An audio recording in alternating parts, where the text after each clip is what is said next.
Hi, welcome to Care Samvad with me, Mirchi Heman. Well, yes, ఈరోజు we're talking about something very, very crucial for everyone. అది knee replacement కి సంబంధించి దానికి సంబంధించి I have the OGs, the doctors, Dr. Zia, Dr. Ajay garu and Dr. Chandrasekhar garu. Sir, welcome to be on this panel because I have a lot of questions. నా ప్రకారంగా అయితే interesting questions మరి మీరే నా doubts అన్ని clarify చేయాలి. So sir Chandrashekar to start off, అసలు ఈ నీ రీప్లేస్మెంట్ అనేది ఏదైతే చాలాసార్లు ఈ మధ్యన మనం టీవీల్లోనూ ఇంటర్నెట్లోనూ చూస్తున్నామో, అసలు ఇది ఎందుకు ఎప్పుడు ఎలా చేస్తుంది నాకు అసలు సింపుల్ టర్మ్స్లో నాకు ఎక్స్ప్లెయిన్ చేయండి ప్లీజ్. నీ రీప్లేస్మెంట్ అంటే తెలుగులోన కీళ్ళ మార్పిడి, మోకాళ్ళ మార్పిడి. ఓకే, సో ఇది ఎందుకు చేస్తామనంటే కీళ్ళు అరిగిపోయినప్పుడు చేస్తాం. ఓకే, దీనికి బేసిక్ ప్రిమైజ్ ఏమిటంటే మోకాళ్ళకి గుజ్జు అన్నది సపోర్ట్ లాగా పనిచేస్తుంది. గుజ్జు అరిగిపోతే ఫర్ వేరియస్ రీజన్స్, ఏజ్ పరంగా లేకపోతే ఎప్పుడైనా దెబ్బలు తాకడం వలన ఆర్ ఇంకేమైనా ఓవర్ వెయిట్ ఉండడం వలన ఈ కారణాల చేత అరిగిపోయింది అనుకోండి, గుజ్జుకి మళ్ళీ రీజనరేట్ అయ్యే పొటెన్షియల్ ఉండదన్నమాట. సో గుజ్జు అరిగిపోతే ఏమవుతుందంటే రెండు ఎముకలు దగ్గరకు వచ్చి రబ్ అవుతూ ఉంటాయి. రబ్ అయినప్పుడు ఆ ఫ్రిక్షన్కి పేషెంట్కి చాలా పెయిన్ ఉండడం, నడవడానికి ఇబ్బందిగా ఉండడం. సో అలా జరిగినప్పుడు ఎండ్ స్టేజ్ ఆర్థరైటిస్ అంటే 4th స్టేజ్కి వచ్చేస్తే ఇంకా నడవడానికి చాలా పెయిన్ఫుల్గా ఉంటుంది కదా. వాళ్ళ క్వాలిటీ ఆఫ్ లైఫ్ ఇంప్రూవ్ అవ్వడానికి రీప్లేస్మెంటే బెస్ట్ సొల్యూషన్ అనమాట. రీప్లేస్మెంట్ అంటే బేసికలీ సింపుల్ టర్మ్స్లో చెప్పాలి అని అంటే, మన పళ్ళు అరిగిపోతే ఏం చేస్తాం, పళ్ళకి క్రౌన్స్ లాగా పెడతాం కదా సపోర్ట్. అలాగే మోకాళ్ళు అరిగిపోతే ఆ ఎండ్లోన ఇంప్లాంట్ కూర్చోబెడతాం సో దట్ ఆ రెండు ఎముకలు దగ్గరకు వచ్చి రబ్ అవ్వకుండా మధ్యలో కుషన్ లాగా పనిచేస్తుంది. ఓకే, మరి doctor Ajay, over the year sir అసలు ఈ నీ రీప్లేస్మెంట్ అనే సిస్టమ్ ఏదైతే ఉందో ఇది ఎలా ఇవాల్వ్ అయిందంటారు? అంటే ఫస్ట్లో నీ రీప్లేస్మెంట్ అనేది చాలా ప్రిమిటివ్ ఇంప్లాంట్స్, అంటే చాలా తక్కువ రకం ప్లాస్టిక్ ఇంప్లాంట్స్ లాగా వచ్చినాయి. మీరు వాజ్పేయి గారి స్టోరీ కనుక వినుంటే పాలిథిలిన్ వేసి తొందరగా వేరైపోయి ఆయన కుంటుకుంటా తిరిగారు తర్వాత కూడా. కానీ అది ఎప్పటికప్పుడు సైన్స్ రీసెర్చ్ చేసినట్టుగానే బెటర్ ఇంప్లాంట్స్ ఎప్పటికప్పుడు ఇవాల్వ్ అవుతూ ఉంటాయి. 20-30 ఏళ్ళ రీసెర్చ్ ఉంటుంది దానిలో, అండ్ ఫాలో అప్స్ ఉంటాయి దానికి. దాన్ని ల్యాబ్స్లో వేరంటే టెస్టులు చేస్తారు ఎలా పనిచేస్తున్నాయి అనేది. బ్లడ్లో శాంపుల్స్ తీస్తారు, ఏమన్నా దాని నుంచి కెమికల్స్ వచ్చి మనకి ఏమన్నా హామ్ చేస్తున్నాయి అని అన్నీ చెక్ చేశాక ఇవి మంచి అని తేలాక మనకు వస్తాయి అన్నమాట అవన్నీ. అలా మనం ప్రిమిటివ్గా స్టార్ట్ చేసినప్పుడు ఉన్న ప్లాస్టిక్ ఇంప్లాంట్స్ పోయి ఇప్పుడు మెటల్లో టైటానియం బేస్డ్ ఉన్నాయి, కోబాల్ట్ క్రోమియం బేస్డ్ ఉన్నాయి, తర్వాత ఆక్సినియం అని ఉంది, జిర్కోనియం కోటింగ్ ఉంది, గోల్డ్ కోటెడ్ ఉన్నాయి, లాట్ ఆఫ్ సిరామిక్ ఇంప్లాంట్స్ ఉన్నాయి. సో ఇంత ఎవల్యూషన్ జరిగిందనమాట ఇప్పుడు నీ రీప్లేస్మెంట్లో. ఇప్పుడు మనం 2025లో అయితే మాత్రం one of the best implants ఉన్నాయి మనకు చక్కగా మంచి రిజల్ట్ ఇవ్వడానికి. Sir, doctor Zia, sir I'm sure a patient అయినా సరే నీ రీప్లేస్మెంట్కి సంబంధించి when they come to you they will have some expectations which can be think, ఒకసారి నీ రీప్లేస్మెంట్ అయిపోతే ఇంకా రేపు నేను ఊషియన్ బోల్ట్ లాగా ఒలింపిక్స్లో రన్నింగ్ చేయొచ్చు kind of thing. But how do you help them have these realistic expectations? So first, patient assessment is more important. So what stage of osteoarthritis the patient is, అది assessment చేయాలండి. దాంతోపాటు వాళ్ళ soft tissue ఎలా ఉంది, basically వాళ్ళ muscle power, వాళ్ళ లిగామెంట్స్, supporting system, వాళ్ళకి ఇంకా ఏదో ఇష్యూస్ ఉన్నాయి, బేసికలీ స్పైన్లో ఇష్యూస్ ఉంటాయి, యాంకిల్లో ఇష్యూస్ ఉంటాయి. సో ఫస్ట్ ఆ అసెస్మెంట్స్ అన్ని మనం చేసిన తర్వాత మాకు ఒక చూసిన తర్వాత అర్థమవుతుంది which are joints are involved, which soft tissues are involved. దాని తర్వాత సార్ చెప్పిన లాగా we have different various implants. So ఆ చూసి which implant suits which patient ఆ డిసిజన్ తీసుకోవాలి. దాని తర్వాత పేషెంట్ జనరల్ కండిషన్ చూడాలి. సో చాలామంది పేషెంట్స్ ఒబేస్ ఉంటారు, కొద్దిగా వాళ్ళ ఎండ్యూరెన్స్ లెవెల్ కూడా చూడాలి. So patients who are been on bed for very long time, వాళ్ళు ఇమీడియట్లీ ఆపరేషన్ చేసిన తర్వాత నడవాలంటే కొద్దిగా కష్టం ఉంటుంది. So patients who are very active patients, వాళ్ళు కొద్దిగా ఎర్లీగా రీహాబిలిటేషన్కి వచ్చేస్తారు. వాళ్ళ మూమెంట్కి మీరు చెప్పినలాగా ఇమీడియట్గా వాకింగ్ చేసుకోవచ్చు, ఇమీడియట్గా డే టు డే యాక్టివిటీస్లో ఇమీడియట్గా రావచ్చు. కానీ patients who are already compromised patients or weak patients, all general conditions weak ఉన్నాయంటే the kind of strength they need for post surgery or post surgery rehabilitation or physiotherapy అది తక్కువ ఉంటే వాళ్ళకి recovery face కూడా కొద్దిగా ప్రొలాంగ్ ఉంటుంది. So that's reason మనం ఏమంటే పేషెంట్ వచ్చిన తర్వాత వాళ్ళకి ఏమంటే before surgery or before planning for the surgery వాళ్ళకి physiotherapy pre operative physiotherapy start చేస్తుంది. దాని నుంచి ఏమంటే కొద్దిగా మసిల్ పవర్ ఇంప్రూవ్ అవుతుంది, వాళ్ళ బ్యాలెన్స్ సెన్స్ ఇంప్రూవ్ అవుతుంది. So this will help a lot. Right. At least then everybody is on the same page. Now, Care Hospitals Banjara Hills is offering the new system with regards to knee replacement. Welly's Assisted Robotic Knee Replacement System. Sir ఇది పేరు చాలా హెవీగా ఉంది sir. అసలు ఏంటిది మాకు సింపుల్గా చెప్పండి సార్. అంటే హాస్పిటల్ పేరు హెవీగా ఉంటుంది, అందులో ఉన్న డాక్టర్స్ కూడా హెవీయే. సో బేసిక్లీ ఈ నీ రీప్లేస్మెంట్ చేసే పద్ధతులు ఇందాక డాక్టర్ అజయ్ గారు చెప్పినట్టుగా చాలా అడ్వాన్సెస్ వచ్చాయి. అంటే బయోమెటీరియల్స్లోనే కాకుండా, అంటే సెరామిక్ టైటానియం కాకుండా ఆ చేసే విధానం కూడా మారిందనమాట ఓవర్ ద ఇయర్స్.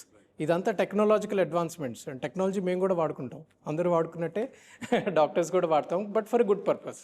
సో ఈ వెలిస్ అన్నది ఒక కంపెనీ బ్రాండ్ అది. Okay, so it's one method of doing knee replacement. ఇప్పుడు నీ రీప్లేస్మెంట్ ఇందాక నేను చెప్పినట్టుగా మీ కీళ్ళ మార్పిడి చేసేటప్పుడు 2 ఎముకల మధ్యన మనము ఒక ఇంప్లాంట్ని కూర్చోబెడుతున్నాం. అది ఏ రకంగా కూర్చోబెడుతున్నాము, ఎంత కరెక్ట్ యాక్యురసీతో కూర్చోబెడుతున్నాం అన్నది ఇంపార్టెంట్. ఎందుకంటే ఈ రీప్లేస్మెంట్ చేసేది ఎండ్ స్టేజ్ ఆర్థరైటిస్, అంటే లాంగ్ టర్మ్ బెనిఫిట్కి, పేషెంట్కి కనీసం 15-20 సంవత్సరాల వరకు మరి ఇబ్బంది లేకుండా మనం ప్లాన్ చేయాలన్నమాట. ఇదేదో ఆషామాషిగా ఏదో చేసేస్తాము, వాళ్ళకు టెంపరీగా పెయిన్ తగ్గిస్తాం అన్నది కాదు goal is long term goal అనమాట. సో ఈ రోబోటిక్ నీ రీప్లేస్మెంట్ అన్నది ఏంటంటే, as the technology is advancing, how precisely you're going to do the surgery అనమాట. మనం చేసే సర్జరీని మనకి రియల్ టైం ఫీడ్బ్యాక్ ఇస్తుంది మనకి. సో మీరు ఎంత యాక్యురసీతో కట్ చేస్తున్నారు, బోన్ కట్ చేస్తున్నారు, ఎంత యాక్యురసీతో ఇంప్లాంట్ని కూర్చోబెడుతున్నారు. ఒక్కొక్కల ఎనాటమీ డిఫరెంట్గా ఉంటుంది ఈచ్ పేషెంట్ది. సో అందరికీ ఒకటే స్టాండర్డ్ కట్ చేసి ఒకటే విధంగా పెట్టలేం కదా. పేషెంట్ స్పెసిఫిక్గా మనం ఆ సర్జరీని మనం టైలర్ చేయాలి. We have to do it according to the patients anatomy. అప్పుడు వాళ్ళకి బెటర్ రిజల్ట్ వస్తుంది అనమాట. సో ఈ వెలిస్ అన్నది ఒక company manufactured robotic system. So ఇది one of the latest advances in robotic systems అనమాట ఇన్ ద మార్కెట్. మరి doctor Ajay garu, sir I'm come back to you. ఇప్పుడు ఈ రోబోటిక్ అసిస్టెన్స్ వలన ఇంప్లాంట్ అలైన్మెంట్ కానీ, లేకపోతే సాఫ్ట్ టిష్యూ బ్యాలెన్సింగ్ కానీ, అలాగే ఫంక్షనల్ అవుట్కమ్స్, ఇవి ఎలా దాన్ని ఎఫెక్ట్ చేస్తాయి, ఎలా ఇంప్రూవ్ చేస్తాయి అంటారు? అంటే బేసిక్గా మనం ఇలా రోబోటిక్ జాయింట్స్ చేసేటప్పుడు మనం రొటీన్గా చేసే సర్జరీ అప్పుడు మనం కాలు ఓపెన్ చేశాకే మనకి ఆ పేషెంట్కి ఏ సైజు ఫిట్ అవుతుంది అనేది ఐడియా వస్తుందన్నమాట. బట్ రోబోటిక్లో మనకు అడ్వాంటేజ్ ఏంటంటే ముందే తెలుస్తుంది. మనం సర్జరీ చేసేటప్పటికే మనకు ఒక ఐడియా ఉంటుంది, ఈ సైజ్ ఆఫ్ ఇంప్లాంట్ మనం వాడాల్సి వస్తుందని. ఈ పేషెంట్కి ఇంత డిఫార్మిటీ ఉంది, ఇంత వంకర్ ఉంది, ఇంత సాఫ్ట్ టిష్యూ కాంట్రాక్చర్స్ ఉన్నాయి, లేకపోతే ఆల్రెడీ ఒక వంకరగా అతుక్కున్న కాలు వల్ల బరువు ట్రాన్స్మిట్ అయ్యే యాంగిల్ వేరుగా ఉంది, ఇవన్నీ కూడా మనకి తెలుస్తాయి అన్నమాట. సో దట్ మనకి ఎంత డిఫికల్ట్ నీ అయినా సరే మనం రోబోట్ సహాయంతో చాలా ఈజీగా చేయగలుగుతాం. అలా ఈజీగా చేస్తాం కాబట్టి అన్నీ కరెక్ట్గా మ్యాచ్ అవుతాయి కాబట్టి పేషెంట్కి పోస్ట్ సర్జరీ రికవరీ కానీ పెయిన్ కానీ తక్కువ ఉంటుంది అనమాట. ఓకే. అండ్ ఇది సంథింగ్ లైక్ మీకు సపోజ్ మీరు షూ షాప్కి వెళ్ళారు, మీకు తెలుసు మీకు 9వ నెంబర్ షూ వస్తుందని, మీరు అక్కడికి వెళ్ళి డైరెక్ట్గా బాబు నాకు 9వ నెంబర్ షూ ఒక 5 కంపెనీలు చూపించంటారు. అలానే మేము కూడా ఇప్పుడు ఆల్రెడీ మా ప్రీ ఆప్ అసెస్మెంట్ వల్ల కానీ ప్రీ ఆప్ వ్యాలీ డిజైనింగ్లో మనకు మెజర్మెంట్ వల్ల కానీ మనకు యాక్యురసీ తెలిసిపోయింది అనమాట, ఎంత వాడతాము అనేది, ఏ సైజు వాడతాం అనేది. దానివల్ల ఏంటంటే మనం బెటర్ జాబ్ చేయగలుగుతున్నాం అనమాట. అండ్ పేషెంట్కి కూడా దానివల్ల పెయిన్ రీహాబ్ అన్నీ తగ్గుతున్నాయి అనమాట. At the same time okay doctor, ఎలాంటి పేషెంట్ ప్రొఫైల్స్కి ఈ రోబోటిక్ అసిస్టెడ్ సర్జరీస్ బాగా హెల్ప్ అవుతాయి అంటారు? ఎక్స్ట్రీమ్ డిఫార్మిటీస్ అంటే అండి, పేషెంట్కి కాళ్ళు చాలా వంకరగా ఉన్నాయి, లేదంటే పాత ఏదో ఆపరేషన్స్ జరిగినాయి, ఫ్రాక్చర్స్ జరిగినాయి, వాళ్ళకి ఇంప్లాంట్స్ ఉన్నాయి, ఆల్రెడీ ప్లేట్స్ ఉంటాయి, కొద్ది పేషెంట్కి రాడ్స్ ఉంటాయి బోన్స్లో. అట్లాంటి పేషెంట్స్కి చాలా ఇబ్బందిగా ఉంటాయి మీరు మాన్యువల్గా మెజర్మెంట్ తీసుకోవాలంటే. So chances of error or much higher in these patients అంటారు. ఎందుకంటే ఆల్రెడీ అక్కడ ఒక ఆపరేషన్ జరిగింది, బోన్ ఫ్రాక్చర్ అయిపోయిన తర్వాత కూర్చుంది, కానీ సో కొద్దిగా మిల్లీమీటర్ డిఫరెన్స్ ఉండొచ్చు. సో ఆ millimetre difference you can negotiate with the robot. Robot will help you in getting the accuracy of the alignment. It's just like doing probably a kind of an infrared alignment versus a manual alignment. So manual alignment మీరు scale ఇలా పట్టుకుంటే మీకు difference వస్తుంది, scale ఇట్లా పట్టుకుంటే difference వస్తుంది. So when you're doing an system based alignment or probably a kind of an infrared based alignment, probably the accuracy is much better at that. So in that patients, especially chala deformed patients ఉంటారు, కొద్ది patients ఉంటారు వాళ్ళకి ankle deformities ఉంటాయి, కొద్దిగా hip deformities ఉంటాయి. ఆ patients కూడా మాకు ఏమంటే కొద్దిగా చాలా హెల్ప్ అవుతుంది. అపార్ట్ ఫ్రమ్ నీ చాలా సి షేప్ నీస్ ఉంటాయి, ఎల్ షేప్ నీస్ ఉంటాయి, పోస్ట్ సర్జరీస్ నీస్ ఉంటాయి. సో ఇవన్నీ ఏజ్ గ్రూప్స్ లోపల in these kind of patients, post surgery patients or post deformity patients, it's really very helpful. కానీ sir మీరు ఒక ఎక్స్పీరియన్స్ నాతో షేర్ చేయగలుగుతారా, వేర్ మీరు ఒక పేషెంట్ని వాళ్ళకి ఎక్స్ప్లెయిన్ చేసి రోబోటిక్ సర్జరీ ద్వారా వాళ్ళకి సర్జరీ చేసి, I mean your experience in the operation theatre, ఆ తర్వాత బయటకు వచ్చిన తర్వాత ఆ ఎంటైర్ వన్ పేషెంట్ ఎక్స్పీరియన్స్ ఏదైనా గుర్తుందా మీకు? Yeah, definitely. అంటే నీ రీప్లేస్మెంట్ అంటేనే చాలామంది భయపడుతుంటారు, పెయిన్ అని చెప్పేసి. Okay, so this is one north Indian patient actually, through one of my friends who is a pilot. So she was very scared about going for a surgery it self.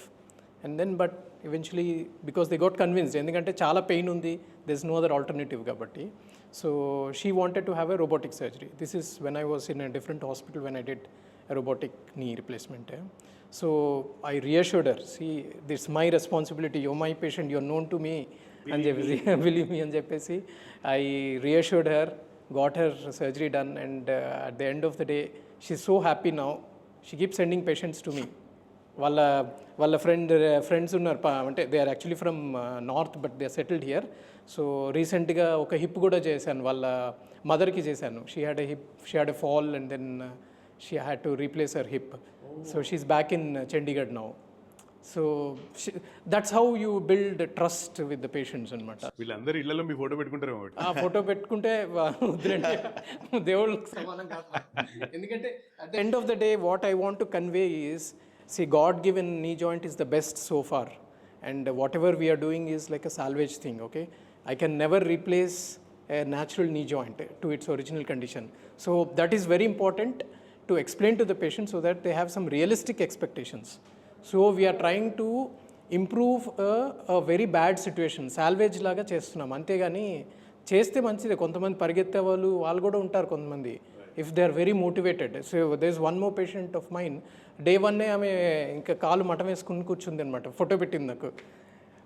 అందరికీ అవుతుందని చెప్పను నేను. So it depends on patient to patient, it varies, but patient should be given realistic expectation అనమాట. So it will help improve the pain, it will take some time for recovery, you have to be patient, so you have some realistic goals అని చెప్పేసి reassure చేయాలి first of all. Great sir. ఇంత robotic assistance పెరిగినా సరే, are there situations where you go back into the conventional model of knee replacement? అంటే if the patient opts for robotic, we'll obviously do robotic joint replacement. ఇప్పుడు కొంతమంది robotic opt చేయని వాళ్ళు ఉంటారనమాట. So వాళ్ళకి మనం కన్వెన్షనలే చేస్తాం. ఓకే. అండ్ కొన్ని ఈజీగా అయిపోయే జాయింట్ రీప్లేస్మెంట్స్ ఉంటాయి, వాళ్ళకి కన్వెన్షనల్గానే చేస్తాం. అంటే పేషెంట్ డిమాండ్, వాళ్ళకున్న ఇబ్బంది అండ్ వాళ్ళకున్న డిఫార్మిటీస్, అసోసియేటెడ్ కంప్లైంట్స్ అన్నీ కన్సిడర్ చేసి మనం రోబోట్ అనేది ఆఫర్ చేస్తాం అన్నమాట. సో అది పేషెంట్ టు పేషెంట్ వేరియేషన్, ఎవరికి చేయించుకోవాలి ఉందనే వాళ్ళకి మనం రోబోటిక్లో చేస్తాం. బట్ క్లియర్లీ మీరు మాత్రం రెండు సినారియోస్ ఎక్స్ప్లెయిన్ చేస్తారు. 100% చెప్తాం. రెండు చెప్పి మీకు ఏది కావాలి అనేది ఆప్షన్ వాళ్ళకి చెప్తాం. బట్ మీ ప్రకారంగా what should one choose sir ideally? అంటే పేషెంట్కి రోబోటిక్ నీ రీప్లేస్మెంట్ చేయించుకోవడానికి మోటివేటెడ్గా ఉంటే మాత్రం we're very happy to offer the service. Right. ఎందుకు అంటే ఇప్పుడు మీరు చక్కగా ఫ్లైట్లో ఎకానమీలో వెళ్తున్నారు, నేను వచ్చి బిజినెస్ క్లాస్ సీట్ ఉంది వస్తామంటే వచ్చేస్తారు కదా మీరు. సో అలాగే ఇప్పుడు రోబోటిక్ కూడా it's like a business class drive అనమాట for the patient. They will have a comfort of surgery అనమాట. Business class comfort plus pilot మీరు అన్నప్పుడు ఖచ్చితంగా వస్తాం. అది సార్, రోబోటిక్ సర్జరీస్ అన్నీ అయిపోయిన తర్వాత పోస్ట్ ఆపరేటివ్ అంటే వాళ్ళకి ప్రాపర్ రికవరీ ఉండాలి అంటే ప్రీహాబ్ బిఫోర్ ద సర్జరీ అది ఎలా ఉండాలంటారు? How important is it? అంటే basically this is an elective surgery అండి. సో పేషెంట్ ప్రిపేర్ ఉంటారు, they are going for a knee replacements. So వాళ్ళకి ఇష్యూస్ ఉంటాయి, they have knee issues, probably somebody will be lasting 6 months or 1 year, so they'll be suffering from this pain. The moment you start getting pain enter, first instance lo మీకు pain వస్తుంది కదా, when somebody you have met some doctor, probably some orthopedician who has advised a knee replacement surgery, the best thing to do is start doing physiotherapy from that period of time. మీకు ఇంకా ఆ మైండ్లో కూడా ఆ thought process లేదు, I will go for surgery అంటే, అప్పుడే మీరు స్టార్ట్ చేస్తే ఇంకా better. The moment you start feeling pain, so అది చేస్తే ఏమవుతుందంటే ఈ మాంసం, ఈ క్వాడ్రిసెప్స్ అంటాయి కదా, front side muscles, back side muscles, అవి కొద్దిగా స్ట్రాంగ్ అయిపోతాయి. So it helps a lot probably for post op recovery. అంటే ఈ మసిల్స్ ఎంత స్ట్రాంగ్ ఉంటే అంత ఫాస్ట్గా మీరు you'll be able to walk, stair climb చేసుకోవచ్చు. అపార్ట్ ఫ్రమ్ దిస్ ఏమంటే మీ సార్ చెప్పిన ఫోల్డింగ్ ప్రాసెస్ అన్ని స్టార్ట్ చేసుకోవచ్చు. So immediately you see these kind of patients doing immediate folding, they'll be able to fold their legs and sit. So అవి advantages ఉంటాయి. So pre operative rehabilitation at least 1 to 2 months before surgery చాలా benefit ఉంటాయి చాలా పేషెంట్స్కి. As surgery we have lots of reports and lots of papers saying at least 6 weeks of exercises or 6 weeks of physiotherapy before surgery will help patient recover much faster. So compared to patients who have not got the physiotherapy done. Alright, sir. Naku, like I said, questions are endless. But now I'm just going to shift gears and I'm going to call this the rapid care round. So nakasta quick fire answers kavali mi దగ్గర నుంచి. Sure. Alright, here we go. First one. Sir, the first word when it that comes to your mind when I say robotic surgery. Precision. Accuracy. Same, accuracy and precision. It's perfect kind of a knee. Okay. Varies in one line. Advanced system. Okay. Patient doctor friendly both. Absolutely. It's the ease of doing a robotic surgery. నేను ఈసారి ఇటు నుంచి వస్తాను అయితే. అంటే main words మీరు తీసుకో. Okay. One myth about knee replacement that you'd like to burst. It is totally a pain-free thing. Okay. Younger or older patients, who surprises more in recovery? Obviously younger. Huh? Robotic or conventional, which gives you more confidence in precision? Robotic. Huh? Definitely. Okay. The most satisfying moment after a successful knee replacement? To see your patient walking without any pain, without any support. Post-surgery moment that always makes you smile? Patient walking into a clinic day on for suture removal without walking aid. Alright. If you weren't an orthopedic surgeon, what would you be? This is for all of you. I would have been in IAS because that was my goal. I thought మీరు cricketer అంటారు అనుకున్నా. లేదు. I was never a sports person. I'm a sports watch చేస్తాను అంతేగాని, but in fact I was seriously contemplating even after my MBBS civils రాద్దామని, but it didn't work out. So anyway. Okay sir. I have no idea. అవునా? From age of 4, I was only planning to become doctor. Wonderful. Over the years ఏమన్నా like chef, painter లేదా? Second thought is oh wow, perfect. ఈ precision perfect గా ఉంది. Sir Probably into airlines. That was my this thing, being a pilot or going to that kind of a field. Very nice. And again, one final question to all of you. మీ ప్రకారంగా in the next 5-10 years, how do you think robotic surgeries will evolve across all in medicine? Yes. See, the whole premise of all this advancements in robotics, ఇవన్నీ ఏంటంటే all this information is being fed into a database. So AI is going to take over in another 10-15 years. So future generations, if they adopt this robotic system, things will become easier. మనం ఇప్పుడు ఏంటంటే intraoperative mapping చేసేసి you're doing the planning, but అంతా మీకు ప్లేట్లో వచ్చేస్తుంది ఫ్యూచర్లోన 10-15 yearsలోన. If this is a particular type of anatomy, this is the bone cut you going to make, ఈ సైజ్ వాడాలి, ఈ దీంతో కట్టాలి అని డైరెక్ట్గా వచ్చేస్తుంది. You do the cuts, everything is done.